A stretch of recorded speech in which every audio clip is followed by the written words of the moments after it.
નમસ્કાર દર્શક મિત્રો, ધ લોકસત્તા શોમાં આપનું સ્વાગત છે। દક્ષિણ પૂર્વ એશિયામાં આબોહવા પરિવર્તનના વધતા ખતરા વચ્ચે વિયેતનામમાં એક જ સપ્તાહમાં બીજું મોટું તોફાન ત્રાટક્યું છે। ઉત્તર મધ્ય વિયેતનામમાં સોમવારે વાવાઝોડું બુઆલોઈએ ભયાનક તબાહી મચાવી છે। ભારે પવન, મુશળધાર વરસાદ અને પૂરની સ્થિતિએ દેશમાં જાનમાલનું મોટું નુકસાન કર્યું છે, જેને કારણે વૈશ્વિક હવામાન અને આફત વ્યવસ્થાપન એજન્સીઓમાં ખળભળાટ મચી ગયો છે। મીડિયા અહેવાલો અનુસાર અત્યાર સુધીમાં 17 જેટલા માછીમારો હજુ પણ ગુમ છે।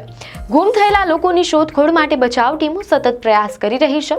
વાવાઝોડું બુઆલોઈ સોમવારે વહેલી સવારે ઉત્તર મધ્ય કિનારા પર 133 કિલોમીટર પ્રતિ કલાકની ઝડપના પવનો સાથે ત્રાટક્યું હતું।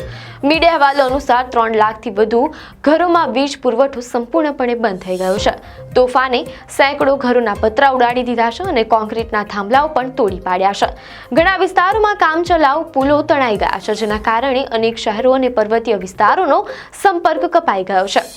તોફાનના કારણે વિવિધ શહેરોમાં ભયંકર પૂર જેવી સ્થિતિ સર્જાઈ છે, જ્યાં રસ્તાઓ પર પાણી ભરાઈ ગયા છે અને કેટલાક વાહનો પણ ડૂબી ગયા છે।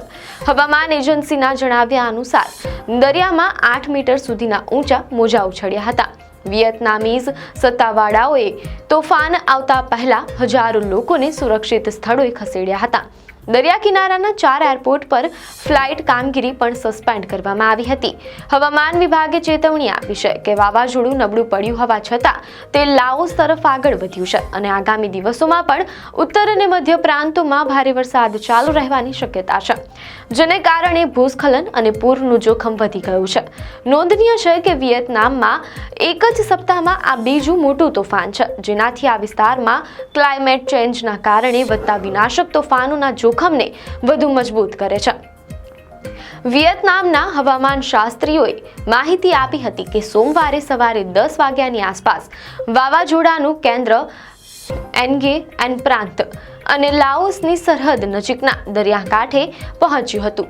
આ સમયે પવનની ગતિ 74 કિલોમીટર પ્રતિ કલાકની નોંધાઈ હતી। વાવાઝોડાના પગલે ભારે નુકસાન અને જાનહાનિના જોખમને ધ્યાનમાં રાખીને વિયેતનામના અધિકારીઓએ અગમચેતીના ભાગરૂપે તમામ માછીમારોની બોટ પર પ્રતિબંધ મૂકી દીધો છે। દરિયાકાંઠાના 4 મુખ્ય એરપોર્ટ પરની ફ્લાઇટ્સને પણ સ્થગિત કરી દેવામાં આવી છે।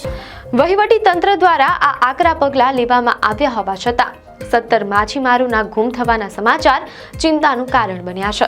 બચાવ ટીમો ગુમ થયેલા લોકોને શોધી કાઢવા માટે પૂરતી મહેનત કરી રહી છે। રવિવારે મધ્યરાત્રિ પછી વાવાઝોડા બુઆલોઈએ લેન્ડફોલ કર્યું તેની પહેલા જ અનેક વિસ્તારોમાં અંધારપટ છવાઈ ગયો હતો। જોરદાર પવન અને વરસાદના કારણે લાખો ઘરોમાં વીજળી ગુલ થઈ જતા સામાન્ય જનજીવન ભારે ખોરવાઈ ગયું હતું।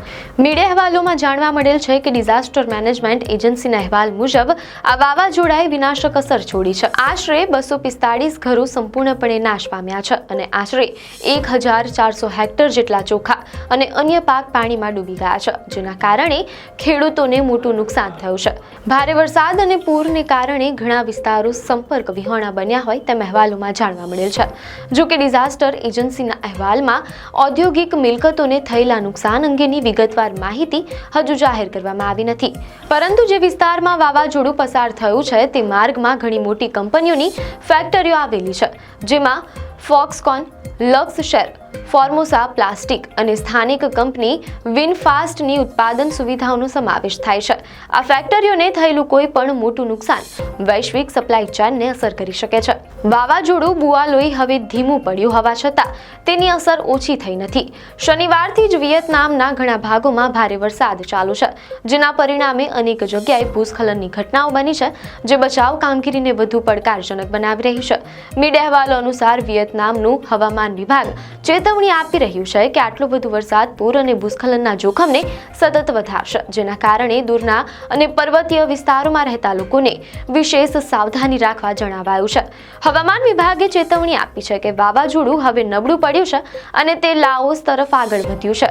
એ નોંધવું મહત્વપૂર્ણ છે કે વિયેતનામ પહોંચતા પહેલા વાવાઝોડા બુઆલોઈએ ફિલિપાઇન્સમાં પણ મોટો વિનાશ વેર્યો હતો। ત્યાં આ આફતના કારણે આશરે 10 લોકોએ પોતાનો જીવ ગુમાવ્યો હતો.